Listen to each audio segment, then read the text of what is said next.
In every sport, there are rivalries that transcend competition, that split fans into warring camps, that force everyone to choose a side. Rivalries where respect curdles into hatred, where greatness collides with greatness and leaves permanent scars.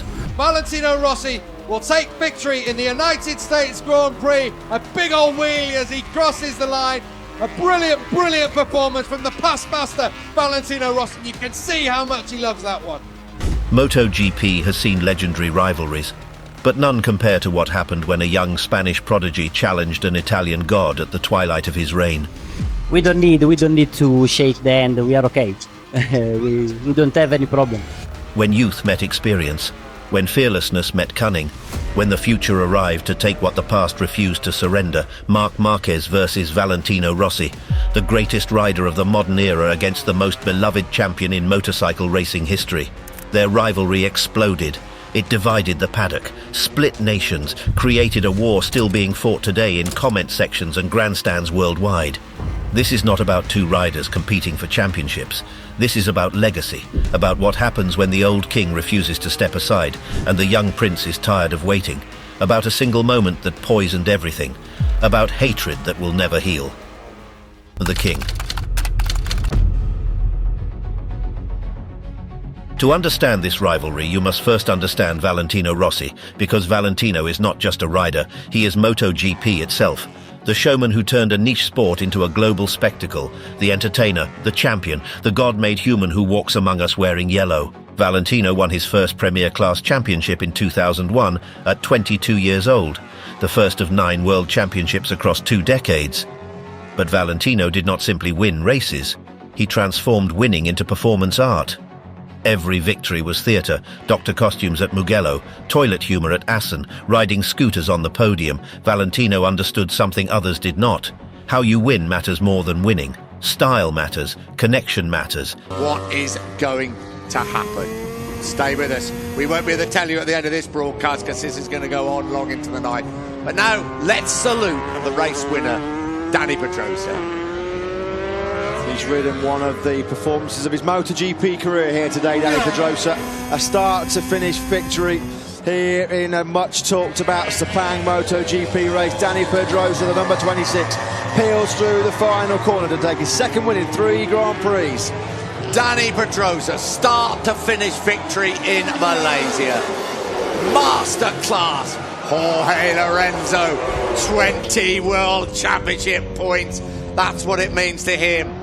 Valentino Rossi is third, but his battle may just be starting off the track. The Italian fans worshipped him. The tifosi at Mugello and Misano were believers at a religious ceremony. Hundreds of thousands wearing yellow, waving yellow flags, lighting yellow smoke that turned grandstands into seas of gold. The colour yellow became an identity, a movement, a religion, Valentino yellow. The yellow that meant you believed in magic on 2 wheels. A 9-time world champion, a rebel, an entertainer, a game changer.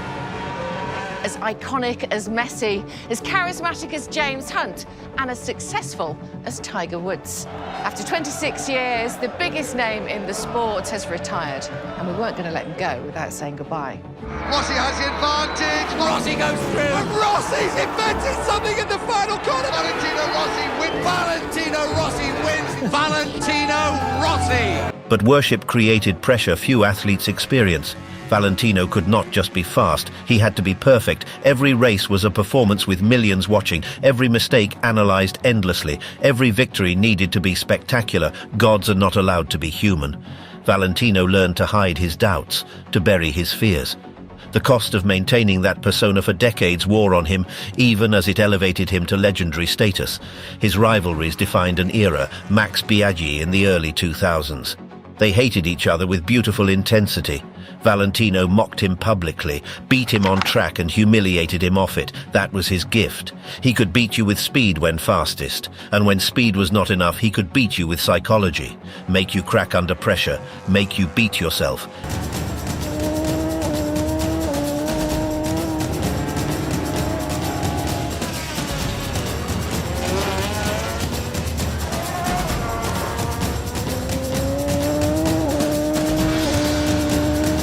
Stoner leads for Valentino Rossi. Rossi Same move again. going to make it one more time up turn 5 and goes through, but will Stoner have the drive coming out of it?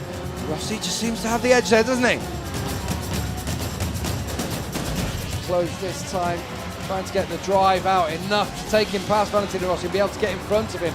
Going into turn through, he's through one more time. So Casey Stoner does make a move on the front straight, as we said. Rossi's going to try and get straight back underneath him, and Stoner's going to keep the bike stuck in there, isn't he? But Rossi sticks it right up underneath him straight away. Here we go, here's Casey straight back underneath him. He's strong in this section. Great stuff in turn 3. Stoner goes through, but Rossi's hanging the bike around the outside. Unbelievable.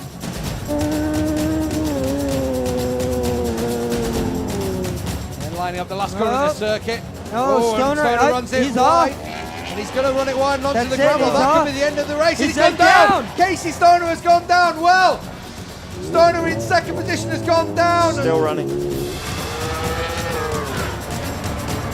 Valentino Rossi will take victory in the United States Grand Prix. A big old wheelie as he crosses the line. A brilliant, brilliant performance from the past master, Valentino Rossi. You can see how much he loves that one. Sete Gibernau. They were friends until Valentino decided Sete betrayed him in 2004. Then Valentino destroyed him.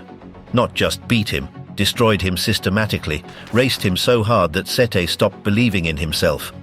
By the end, Sete was psychologically broken. His confidence shattered. His career never recovered. That was what racing Valentino could do if he decided you were an enemy. Casey Stoner was different. Too stubborn to be broken mentally, too fast to be beaten consistently. Their rivalry was built on mutual disrespect. Stoner thought Valentino was dirty. Valentino thought Stoner was a whiner. When Casey retired young at 27, partly from frustration with the politics and mind games, some blamed Valentino for creating an environment that pushed the Australian out. This is where it's going to happen. But Lorenzo's carried a lot of speed out of turn 9, and there's no way through there for Valentino Rossi. But Lorenzo pushing it so hard in there. And Lorenzo's going to hang on to it. He said to me before this weekend, if you go into these corners first, you know you're going to win the race. Can Rossi invent something though? Can he do it? 2 more corners to go after this one.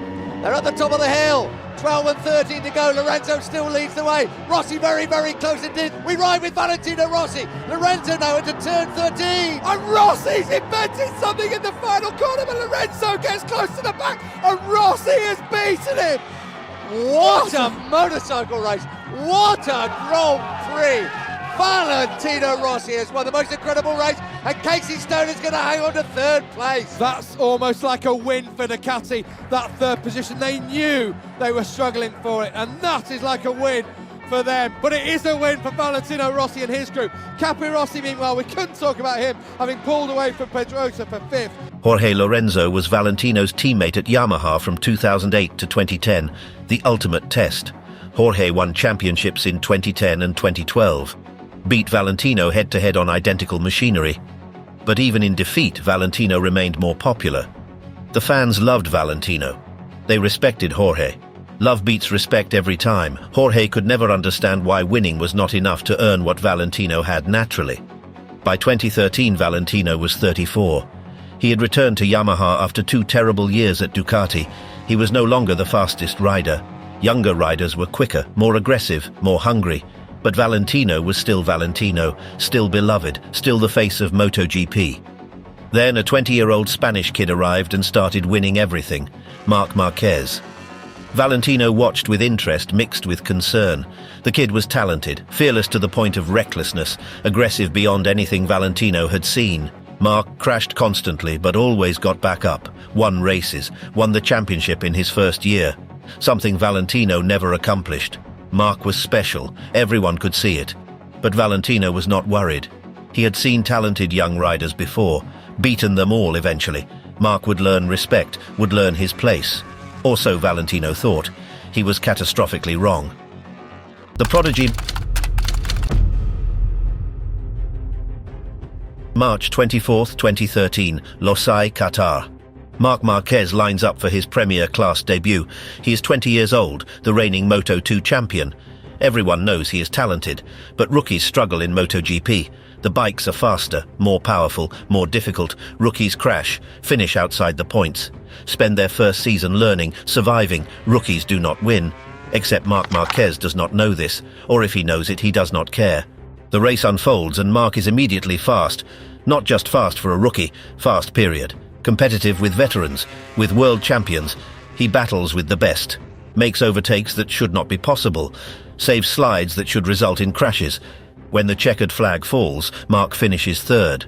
A podium. In his first ever MotoGP race. The paddock is shocked. This is not normal. Something fundamental has changed. The season continues and Marc keeps defying expectations. He crashes more than anyone, but never gets seriously hurt, always gets back up, runs to his second bike, goes back out and sets the fastest lap. By mid-season, Marc is not just competitive. He is fighting for the championship, fighting for the actual world championship against veterans with decades of experience. The impossibility does not seem to register with him. His riding style is unlike anything MotoGP has seen. He rides on the absolute edge of disaster every lap. His elbow touches the ground. The bike is sideways at impossible angles. Any other rider would crash immediately. Marc saves it, somehow, every time. He makes the impossible look routine, makes physics seem negotiable. The older riders watch and do not know what to make of it. Some are impressed. Some are concerned, some are quietly terrified. Valentino notices Marc. How can he not? This kid is winning races, dominating sessions, making veterans look slow and past their prime. But Valentino is not threatened. Marc is talented but young, immature. He will learn respect eventually, will learn the unwritten rules, will learn his place. Valentino believes this completely. He is wrong. At Laguna Seca in July, Marc and Valentino battle on track. Marc is aggressive. Too aggressive in Valentino's opinion. He makes a hard overtake that Valentino considers dangerous, disrespectful for a rookie to attempt on a legend. After the race, Valentino comments to media, says Marc needs to learn. It is a small comment, brief, but it plants a seed of tension, the first crack in what could have been mutual respect. The crack will widen into a canyon. November 10th, 2013, Valencia. Marc has already clinched the championship. He is the youngest Premier Class champion in history. On the podium, Marc thanks Valentino publicly, calls him a hero, says racing against Valentino is a dream come true. Marc is completely sincere. He genuinely admires Valentino. Grew up with posters of Rossi on his wall. The respect is real and pure. For a brief moment, it seems like they could develop a rivalry built on mutual admiration. That moment passes quickly and will never return. 2014 arrives and Marc dominates completely, wins 13 races out of 18. The championship is never in doubt. He is destroying the competition, making the best riders look average, making legends look slow and old. Valentino is competitive but not winning championships. The gap between them grows wider every race. The cracks widen. Argentina 2014. Marc and Valentino battle on track. Marc's overtakes are aggressive, hard. Valentino complains afterward, says Marc is dangerous, needs to show more respect. Marc responds by saying he races hard, that he respects everyone equally. The press asks if there is tension, both say no, but the body language tells a different story. The distance grows. But it's like this. I mean, what I can say, already second time, but no, it's no problem, I will race same. We don't need to shake the hand. We are okay. we don't have any problem. Oh! Oh! He's just punted the doctor and he pushed him up. What? That is going to be the most controversial of all manoeuvres that Márquez has made, and really, you cannot do that, Keith. He is going to be... You can't do that. That might be a black flag this time. You cannot do that in motorcycle racing. You know how we respect Márquez's ability, but you can't ram people. It's that kind of corner where it does suck you into trying that manoeuvre. 2015 changes everything. Valentino is having a resurgence. At 36, he is fighting for a championship again. His main rival is Jorge Lorenzo. The championship will go to the final races. Valentino is so close to his 10th title, the one that would cement him as the greatest of all time, the perfect ending. Marc is having a strange season, fast but inconsistent, already eliminated from championship contention, and in the final races, Marc Márquez becomes the most hated man in MotoGP, not because of what he does, but because of what Valentino accuses him of doing. The accusations will destroy everything. The collision is coming. Sepang 2015. October 2015. 3 races remain. Valentino leads the championship by 11 points over Jorge Lorenzo. This is it. After 6 years without a title, after 2 humiliating years at Ducati, Valentino is on the verge of his 10th World Championship. At 36, the perfect ending, the championship that would silence every critic. But first he has to survive the final 3 races. What comes next will be warfare. The previous race was Australia, Phillip Island. Valentino was leading. Then Marc caught him. They battled hard, trading positions. While they fought, Jorge Lorenzo escaped at the front, won the race comfortably, closed the championship gap to just 11 points. Valentino finished second.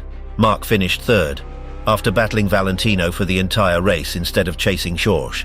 Valentino was furious, not at Jorge, that is racing, but at Marc for racing him so hard when Marc had no championship reasons to do so. Marc was out of championship contention, already eliminated. So why race Valentino, a championship contender, so aggressively? Why help Jorge?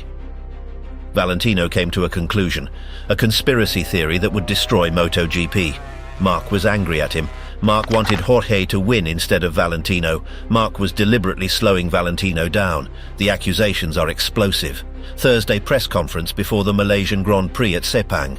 Valentino goes public in front of assembled media worldwide. He says Marc is playing games, that Marc wants Jorge to win the championship. That Marc's aggression in Australia was sabotage, deliberate, calculated, an attempt to manipulate the championship. Valentino stares directly at Marc as he makes these accusations. The tension is suffocating. The assembled journalists sit in stunned silence. Marc denies everything completely. His face shows shock, hurt, confusion. He says he races everyone the same way, that aggression is his style with everyone equally, that he has no preference for who wins the championship. But Valentino does not believe him, has convinced himself that Marc is the enemy, that Marc is conspiring against him. The media explodes globally. This is the most beloved rider in MotoGP history, publicly accusing the reigning world champion of cheating, of manipulating the championship, of sporting fraud. Fans are forced to choose sides immediately. Are you with Valentino or with Marc? There is no middle ground. The sport splits like an earthquake. Italy versus Spain, old guard versus new. And suddenly the Malaysian Grand Prix is not about racing anymore. It is about justice, about vengeance. Race day. Sunday, October 25th, 2015. The atmosphere is electric, dangerous. You can feel violence in the air. When the lights go out, Marc immediately attacks Valentino. Aggressive, relentless. They battle for lap after lap, hard racing. Too aggressive for riders not fighting for the championship. In Valentino's mind, this is proof. Vindication. Marc is playing games, helping Jorge, who is running away at the front. Lap 7. Marc makes another aggressive pass. Valentino has had enough. He slows down dramatically, looks over at Marc while they are still moving at race speed, points at him, starts yelling inside his helmet. Then Valentino moves his bike left, deliberately, into Marc's line. Their bikes make contact, hard contact. Marc's Honda goes down, crashes hard, out of the race. Marc stands up immediately and looks back at Valentino with absolute disbelief.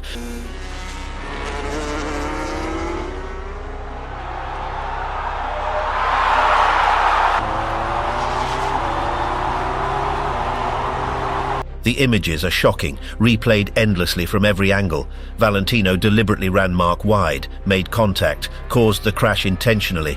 Everyone can see it clearly. Race Direction investigates immediately, reviews footage, interviews both riders. Valentino says Marc was being dangerous, that he had to protect himself. Marc says Valentino kicked him, deliberately took him out because he could not beat him fairly. Race Direction makes their decision. Valentino is penalized. Not disqualified, but penalized. He will start from the back of the grid at the final race in Valencia. The decision is immediately controversial. Many think it is too lenient, that deliberately causing a crash should result in disqualification from the championship. Others think it is too harsh, that Race Direction is biased against him. The MotoGP world descends into chaos. Valentino's fans defend him violently, say Marc deserved it. Marc's fans say Valentino is a cheat. The paddock is split completely. Riders take sides, teams take sides, nations take sides. Nobody can remain neutral. The fallout is immediate and terrifying. Death threats are sent to Marc. Hundreds, thousands. His family receives threats. His girlfriend is harassed. Marc's motorhome requires extra security, armed guards. The hatred directed at a 22-year-old for racing aggressively is genuinely terrifying. Social media becomes a war zone. Every platform toxic, dangerous. Valentino does nothing to calm his fans, does not tell them to stop.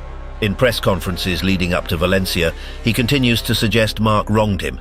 Every word is fuel on the fire. Marc's hell. After Sepang, Marc Márquez becomes the most hated man in motorcycle racing, instantly, overnight. He goes from respected champion to public enemy #1 for millions of fans, not because of what he did, but because of what Valentino accused him of doing.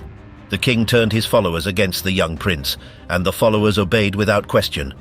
Death threats start immediately. Social media becomes an endless stream of hatred, messages telling Marc to crash, to die, to burn in hell. His family receives threats. His girlfriend Nicole is harassed constantly, followed, photographed, insulted in the most vile ways. Marc has to hire extra security, not just for races, for daily life, for walking down the street. This is not passionate fandom, this is genuine danger.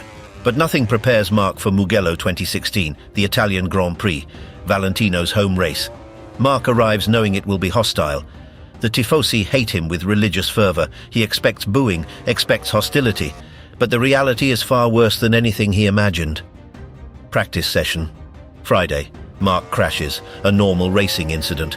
He low-sides at high speed, slides through the gravel. The bike is destroyed, but Marc is unhurt. A routine crash and the crowd cheers. Hundreds of thousands celebrating, applauding, cheering loudly at a rider crashing at 200 miles per hour. Celebrating the possibility that Marc might be seriously injured or killed. The sound echoes in Marc's helmet. Echoes in his mind for years. Marc sits in his garage after that crash, physically unhurt but mentally shattered. He calls his brother Alex, asks him a question he has never asked before. Is this worth it? Is being the best worth being hated this much? Worth having hundreds of thousands cheer for your potential death? Alex does not have an answer. Marc is 23 years old, multiple world champion, living his childhood dream, and being celebrated for almost dying. What kind of success is that? The psychological impact is severe and permanent. Marc starts having panic attacks before Italian races, cannot sleep the night before Mugello or Misano, wakes up at 3 a.m. with his heart racing, sweating, terrified, would vomit from stress before getting on the bike. His performance at Italian tracks suffers noticeably, not because he is slower, but because his mind is not fully on racing. Part of him is waiting for something terrible to happen. He becomes guarded emotionally, stops doing interviews in Italian, stops engaging with Italian fans. The openness and joy that defined his early career disappears completely, replaced by walls, by distance, by emotional armor, by the cold realization that kindness and respect mean nothing when the king has turned his followers against you. Marc learns a brutal lesson at 23. That being right does not protect you. That talent does not protect you. That truth does not matter. That the mob does not care about facts. In private moments, Marc questions everything. He has achieved his dreams, multiple championships, victories at every track, broken records, made history. But at what cost? His childhood hero hates him. Millions of fans want him to fail or worse.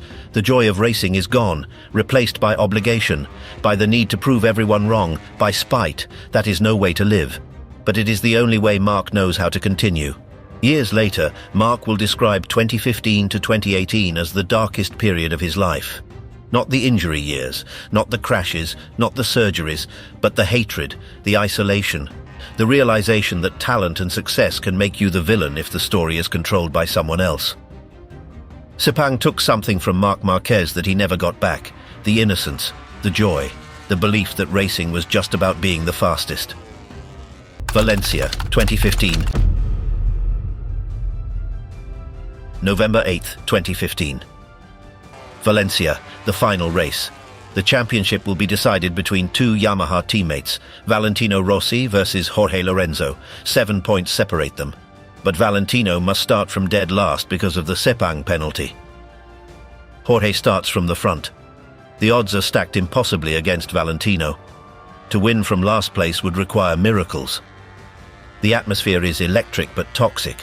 The grandstands are visibly divided like warring nations. Sections of Valentino fans in yellow, sections waving Spanish flags, genuine hostility in the air. Security presence is massive. Officials worried about violence. This is not a sporting event, this is a battlefield. Lights out. Jorge gets a perfect start, takes the lead immediately. Valentino begins his desperate charge through the field. He is fast, overtaking rider after rider, climbing methodically. He gets to fourth, then third, but he cannot catch Jorge. The gap is too large, mathematics becoming cruel reality. Jorge is riding the race of his life, perfect pace, perfect lines, no mistakes. Calm under the most intense pressure imaginable. Marc is also in the race, running in the top positions. And this is where the conspiracy theories explode into permanent mythology. Valentino's fans will claim forever that Marc did not fight Jorge hard enough, that Marc let Jorge win, that Marc helped his fellow Spanish rider. Marc's fans say he raced fairly and normally. The truth is complicated. Marc did not slow down, but he also did not battle Jorge as aggressively as he battled Valentino at Sepang. The perception matters more than reality. The myth becomes fact. It is meaning that Márquez thinks he can get through on Pedrosa, and again Pedrosa lunges from afar. Lorenzo saw it coming and just pulled the bike back in front of him. How many times have we seen the lead change in these first 5 laps? I'm sure Marc Márquez knew exactly how the race would be. He knew Lorenzo would ride the race like this. He knew that he just wasn't Pedrosa's through. Pedrosa is through once more on Lorenzo. This time it's into turn 8, and he's actually done it at a place where it's not easy for Lorenzo to get straight back now. What can Lorenzo respond with? Here he comes! He almost takes Danny Pedrosa's right leg off as he comes through turn 11. Oh, Pedrosa wasn't expecting that at all. He fights straight back. This is incredible stuff from Lorenzo. Jorge crosses the finish line first, wins the Valencia Grand Prix, wins the 2015 MotoGP World Championship by 5 points. Valentino finishes fourth, close enough to watch his dream die in real time. Jorge celebrates, but the celebration feels tainted, wrong. Everyone knows this championship is wrapped in unprecedented controversy, that half the MotoGP world believes it was won unfairly. Valentino does not attend the podium celebration, does not congratulate Jorge. He leaves immediately, gets on his scooter while still in his leathers, rides away through the crowd. The image becomes iconic, haunting. Valentino Rossi, the greatest rider of his generation, riding away after losing the championship he believes was stolen from him. The loss breaks something fundamental in Valentino. 5 points. And in his mind, Marc Márquez took it from him, deliberately, maliciously, unforgivably. The post-race interviews are excruciating. Jorge tries to celebrate, but every question is about Marc. Did Marc help you? Did Marc race differently? Jorge denies it passionately, says he won on merit, that he deserved the championship. But the questions do not stop. The shadow of Sepang hangs over everything permanently. Valentino gives one final interview. He is asked if Marc cost him the championship. He says yes, without hesitation. The bridge between Valentino Rossi and Marc Márquez is not just burned, it is obliterated. This is not a racing rivalry anymore. This is a blood feud that will last forever. Valentino's obsession. After Valencia 2015, Valentino Rossi changes fundamentally. The transformation is visible to everyone who knows him. The playful showman who made racing fun disappears. The entertainer is gone, replaced by someone bitter, angry, consumed, obsessed with what could have been. The loss of the 10th championship consumes him in ways that winning 9 never satisfied him. It becomes the defining event of his final years, the wound that never heals. The off-season is psychological torture for Valentino. Every interview asks about Marc, about Sepang. Valentino could move on, could let it go. Instead, he keeps the wound open, picks at it constantly, makes sure everyone remembers his version. His team worries privately about his mental state. His friends worry about the bitterness consuming him, but nobody can reach him. Nobody can make him see that the obsession is destroying him. 2016 comes and goes. Valentino is competitive, but not a championship contender. He wins races occasionally. But Marc wins the title. Then 2017, same story. Marc wins again. And every time Marc stands on the championship podium, Valentino sees what was taken from him. The obsession grows darker, more consuming, more destructive to his own peace. His relationship with fans changes after Sepang. The Tifosi still worship him religiously. But now their love comes packaged with expectations of hatred toward Marc. I knew that was a great opportunity. It was not easy, the mentality, because I'm coming from a hard situation, 3 zeros in a row. But say today is the day. I mean, before coming this weekend, I say, okay, I will try to fight for the podium. I will try to be close to the top guys. but the victory was a low possibility, but I say if it's the perfect conditions, I will try. They expect Valentino to hate Marc publicly, to keep the rivalry alive, to never forgive. And Valentino obliges, because letting go would mean admitting defeat, would mean accepting that maybe Jorge was simply faster in 2015, that Marc was not guilty of conspiracy, that the 10th title was not stolen but lost through his own actions at Sepang. He cannot accept that, will never accept it. Close friends from before 2015 start to distance themselves. They see what the bitterness is doing, how it poisons everything, how races are no longer about joy but about revenge, about proving Marc wrong. That is not why Valentino started racing, but it is what he has become. The obsession has replaced passion completely. 2018 brings another explosion, Argentina. Marc and Valentino are racing. Marc is faster, catches Valentino, tries to pass. Valentino blocks aggressively. Marc has to take evasive action to avoid contact, nearly crashes. After the race, Marc is furious, goes to Valentino's motorhome, confronts him face to face. For a moment it looks like they might actually physically fight with fists. Security has to intervene, has to separate them. Two of the greatest riders in MotoGP history reduced to this. 3 years after Sepang, and nothing has healed. The hatred is as fresh as day one. Valentino's final years become a countdown, not toward another championship, toward retirement, the end. He races into his 40s, still occasionally dangerous, but no longer fast enough to win titles, no longer young enough to compete with the new generation. The fans still come to see him, still worship. But the atmosphere feels different, sadder, like watching a legend refuse to accept that time defeats everyone eventually. In quiet moments, Valentino replays 2015 endlessly. The what-ifs consume him. What if he had not kicked Marc at Sepang? What if he had kept his composure? The 10th title would be his. His legacy would be perfect. Instead, it is forever linked to controversy, to bitterness, to a rivalry that destroyed the joy that made him legendary. Winning 9 championships defined his career, but losing the 10th consumed his soul and poisoned his final years completely. The aftermath. The 2015 season ends, but the war does not. It intensifies, becomes more toxic with every passing day. Valentino's fans declare Marc Márquez public enemy number 1. Social media transforms into a permanent battlefield. Death threats escalate and continue for years. The hatred is not just passionate fandom, it is genuinely dangerous, potentially violent. Italy becomes hostile territory for Marc permanently. At Mugello in 2016, when Marc crashes, the crowd cheers loudly, cheers at the possibility he might be hurt or killed. That level of hatred is unprecedented in modern motorsport. That is what Valentino's silence has created. The sea of yellow smoke that used to represent joy now represents hostility directed at a young rider for racing hard. Valentino does nothing to calm the storm. In press conferences throughout 2016, 2017, 2018 and beyond, he continues to reference Sepang, continues to suggest Marc wronged him, that the 2015 championship was stolen. Every comment is fuel on the fire. Valentino knows exactly what he is doing. He is the king. His word is law among the tifosi. He could stop the hatred with one sentence. He chooses not to. The paddock remains divided for years. Some riders support Valentino publicly. Cal Crutchlow makes comments supporting Valentino. Andrea Dovizioso makes comments. They suggest Marc can be dirty. Other riders defend Marc. Dani Pedrosa says Marc races everyone hard, that Valentino massively overreacted, that kicking someone off their bike is unforgivable. 2016 and 2017 are strange years on track. Marc and Valentino barely race each other directly. When they do, they give excessive space, both consciously avoiding conflict, avoiding another Sepang. Valentino is getting older and slower.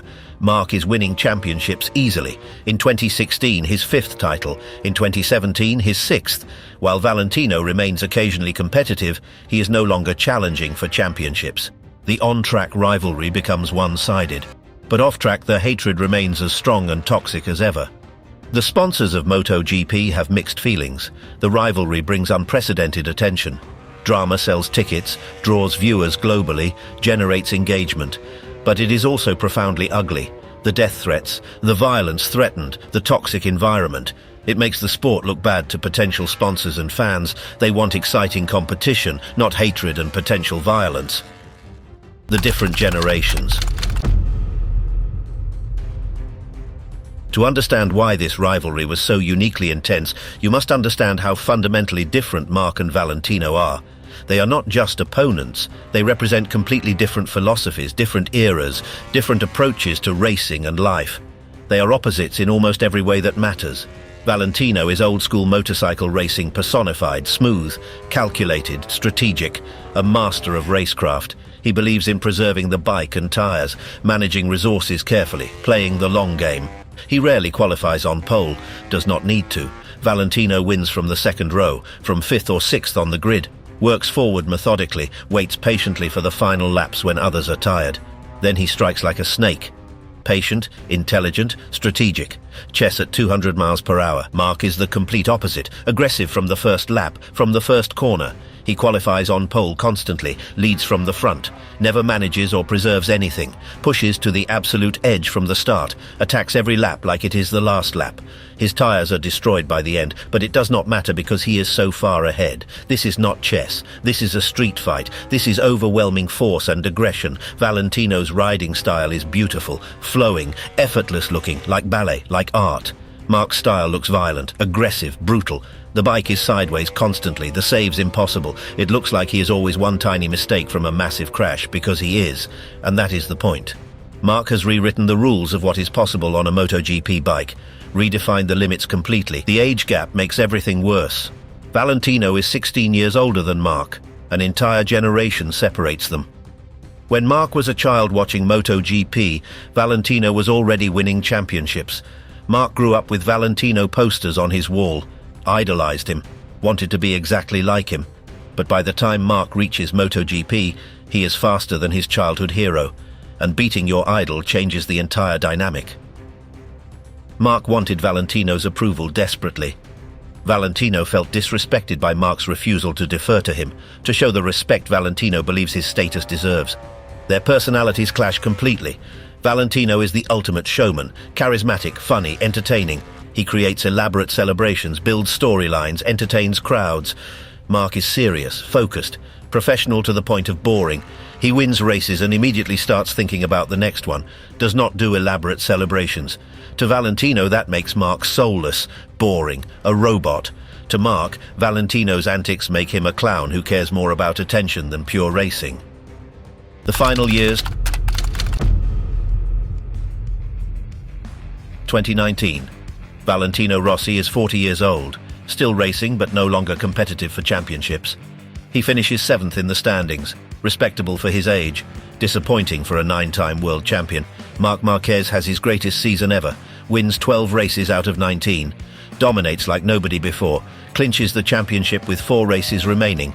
The gap between them now is a chasm, not just in age, in performance, in relevance, in everything. But the rivalry refuses to die naturally, because Valentino refuses to let it die. In interviews throughout 2019 and beyond, he still references 2015, still suggests Marc wronged him fundamentally, still talks about Sepang like it happened yesterday instead of 4 years ago. The bitterness is permanent, calcified, part of who Valentino is. Marc stops responding entirely. He has won enough championships not to care, but the fans still care. The tifosi still hate Marc with passion. The divisions are permanent. 2020 brings disaster for both in different ways. Marc crashes at Jerez in July, breaks his humerus badly, has surgery, tries to return too soon, re-breaks the plate, more surgeries, complications, infections, misses the entire season. His dominance is paused. For the first time since 2013, Marc is not winning, not even racing. His career is genuinely in jeopardy. Valentino continues racing but struggles badly. Winless for the first time in his career, finishing outside the top 10 regularly, the greatest rider of his generation is becoming a backmarker, a legend fading in real time. 2021 is Valentino's final season. He announces before the year starts that he will retire at the end. It becomes a farewell tour. Every race is treated as a celebration of his incredible career. The crowds come out in massive numbers. The yellow returns, not to hate Marc, but to honor Valentino. The farewell is beautiful, emotional. 26 years of racing, 9 world championships, 115 victories. He is a legend, an icon. Nothing can ever take that away. But even in his retirement announcement, the rivalry surfaces. Journalists ask about regrets. He mentions 2015 immediately, says he should have won that championship. says circumstances beyond his control prevented it. He does not name Marc directly, but everyone knows exactly who he means. Even in his goodbye, Valentino cannot let it go, cannot move past Sepang. I take my decision for next year, after the summer break, and I decided to stop at the end of the season. So unfortunately, this will be the last half season as a MotoGP rider. Next year, my life will change after some point of view, and but anyway, was great. I enjoy very much. It's a long journey, and was really funny, and is like 25-26 years in the World Championship. So was great, and I had an unforgettable moment with all my team, with all the guys that work for me. Però è stato molto bello. The bitterness has consumed him so completely that it overshadows even his retirement. Marc returns in 2021 after missing all of 2020, but he is different. The arm injury has affected him permanently. He crashes more, struggles to ride at his previous superhuman level. For the first time, Marc looks vulnerable, mortal, human. The injuries are catching up, but he is still occasionally winning races, still dangerous. The final race where they compete together is Misano 2021, Valentino's home. They barely interact, do not look at each other, no reconciliation, no peace, just cold silence after years of war. The permanent damage.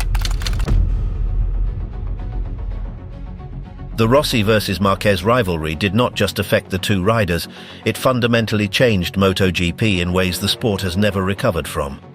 Even now, years after Sepang, years after Valentino's retirement, the scars remain visible, deep, permanent. The fan bases are still bitterly divided, the arguments still rage endlessly, the hatred still exists at toxic levels. Social media became and remains a permanent battlefield. Twitter, Instagram, Facebook, Reddit, YouTube comments. Any platform where MotoGP fans gather is hopelessly divided into Rossi fans and Márquez fans. The arguments are not even about racing anymore, they are about 2015, about Sepang, about who was right, about who cheated, about ancient history that will never be resolved. The same arguments repeated endlessly with no possibility of resolution or peace. It is exhausting and pointless, but it never stops. The toxicity drove away casual fans. People who just wanted to watch exciting motorcycle racing got tired of the constant drama, tired of the hatred, tired of being forced to choose sides in a war they did not care about. Viewership numbers tell the story. While the rivalry brought massive attention initially, the long-term effect was demonstrably negative. MotoGP became known more for toxic off-track drama than for incredible on-track racing. The Italian fan base never forgave Marc. Even now, years later, racing at Mugello or Misano as any Spanish rider is difficult. But for Marc specifically, it remains psychological warfare. The hostility is still palpable, the booing still loud, the anger still real and threatening. Marc learned to tune it out through necessity, but the fact that it still exists years later is damning. A rider should be judged by championships and victories, not by a controversy from years ago, but that is not how it works for Marc in Italy. Other riders were collaterally damaged. Jorge Lorenzo's 2015 championship will forever be questioned and tainted. Did he earn it fairly, or did Marc help him? The answer is that Jorge earned it completely through his own speed, skill and consistency. But the controversy overshadows his achievement permanently. That is profoundly unfair, but it is reality. The rivalry ruined Jorge's greatest moment. Younger riders entering MotoGP had to navigate impossible politics. If you praised Valentino publicly, Marc's fans attacked you viciously. If you praised Marc, Rossi fans sent death threats. Staying completely neutral was the only safe option. But that meant nobody could be honest. Nobody could speak truth. The sport lost all authenticity because everyone was terrified of the mob. The psychological damage to both riders is severe and permanent. Marc became defensive, guarded, less trusting. He learned that being kind makes you a target. That respect is never reciprocated. He built emotional walls, stopped trying to be liked, focused only on winning. The joy of racing was replaced by the burden of proving doubters wrong. Valentino became consumed by bitterness. His final years should have been a victory lap. Instead, they were marked by fixation on 2015, by inability to let go. Great champions age gracefully. Valentino did not. The rivalry poisoned his final years completely. Who was right? The question everyone wants answered. Who was right at Sepang 2015? Was Valentino justified, or was Marc innocent? The answer depends entirely on perspective, on loyalty, on interpretation of inherently ambiguous events. There is no objective truth, only competing narratives. And that is the fundamental problem. Valentino's perspective has some merit when examined fairly. He was fighting for his last realistic championship. Marc was mathematically eliminated, yet Marc appeared to race Valentino harder than Jorge in certain moments. At Australia, Marc and Valentino battled intensely while Jorge escaped. The lap times partially support this observation. To Valentino, this pattern was suspicious. Why would Marc make his championship fight harder unless Marc had ulterior motives? The evidence supporting Valentino is circumstantial but exists. Marc did race Valentino differently than Jorge in some races.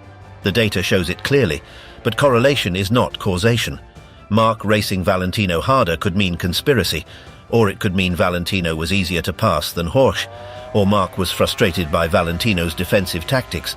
Multiple explanations exist for the same data. Marc's perspective is equally valid. He says his riding style is naturally aggressive with everyone. The historical evidence strongly supports this claim. Marc has had intense battles with every top rider throughout his career. Dani Pedrosa, Andrea Dovizioso, Maverick Vinales. He does not single out Valentino for special treatment. He races everyone at the absolute limit. That is who Marc is. That is how he won 6 championships by age 26.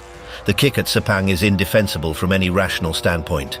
Valentino deliberately caused a crash, endangered another rider's life. In any other context, that is cheating, dangerous, worthy of severe punishment, including possible disqualification. The penalty Valentino received was arguably too lenient. He should possibly have been disqualified from the championship entirely. The fact he was not suggests potential favoritism, that the sport protected its biggest star. The truth is probably somewhere in the middle. Marc likely was not deliberately helping Jorge through conspiracy, but he probably did race Valentino harder than was strategically necessary, maybe out of ego, maybe because Valentino had criticized him publicly, maybe because he was frustrated. The motivation matters less than perception. Valentino perceived injustice, responded with violence, destroyed any possibility of resolution. In the end, who was objectively right does not matter, because both riders lost. Valentino lost the championship and his peace. Marc lost respect from millions and the joy of pure competition. They could have been the greatest rivalry based on mutual respect. Two legends pushing each other to greatness. Instead, they became a cautionary tale about how ego and bitterness destroy everything they touch. The legacy. Years from now, when both riders have retired and emotions have faded, how will this rivalry be remembered? The answer depends entirely on who is telling the story. To Valentino's fans, it will always be the time their hero was cheated. To Marc's fans, it will be the time a bitter champion kicked their rider off his bike. The truth is more complicated than either narrative. For Valentino, the rivalry is the one significant dark mark on an otherwise pristine career. 9 world championships, 115 race wins, a career spanning 26 years. He made MotoGP global, made it popular. Without Valentino, MotoGP would still be niche. But Sepang will always be part of his story. The moment he lost control, made a choice that cannot be undone. The bitterness that consumed his final years. For Marc, the rivalry cost him the love of millions. He could have been universally celebrated as the greatest talent of his generation. Instead, half the MotoGP world hates him for events that happened when he was 22 years old. He can never race in Italy without hostility, can never be fully appreciated for his greatness. The psychological toll was severe and permanent. The rivalry ultimately says more about human nature than about motorcycle racing, about how quickly respect turns to hatred, how easily greatness is tarnished by ego, how impossible it is to repair broken trust. These are universal truths played out on motorcycles. Every sport has rivalries, but few have ever been this destructive, this permanent, this poisonous. MotoGP as a sport was changed forever. The fan base split into warring camps that will never reunite. Social media became a toxic wasteland where reasonable discussion is impossible. Young riders learned that politics matters as much as speed. The joy and purity of competition was replaced by cynicism and bitterness. Both riders left legacies that will be debated forever. Valentino as the showman who made MotoGP matter globally, but could not handle defeat gracefully. Marc as the most talented rider of his era who paid a terrible price for challenging a legend. Neither legacy is what it could have been, what it should have been. The rivalry destroyed both their stories. Marc Márquez versus Valentino Rossi. The rivalry that redefined MotoGP forever, not because it produced the best racing, not because it was the closest championship fight, but because it was the most intense, the most personal, the most destructive. A rivalry that split the sport down the middle and left scars that will never fully heal. Valentino Rossi is one of the greatest motorcycle racers who has ever lived. 9 world championships, 115 victories, a legacy spanning decades. He made MotoGP matter globally, made millions of people care about motorcycle racing. But his handling of the Marc Márquez rivalry is the asterisk on his legacy. The accusations without proof, the kick at Sepang, the refusal to calm the mob. Great champions handle defeat with grace. Valentino did not. Marc Márquez is the most talented rider of his generation. 8 world championships. He redefined what is possible on a MotoGP bike. But he lost something in the war with Valentino, the love of millions who see him only as the villain of 2015. The joy of pure competition, that is the cost he will pay forever.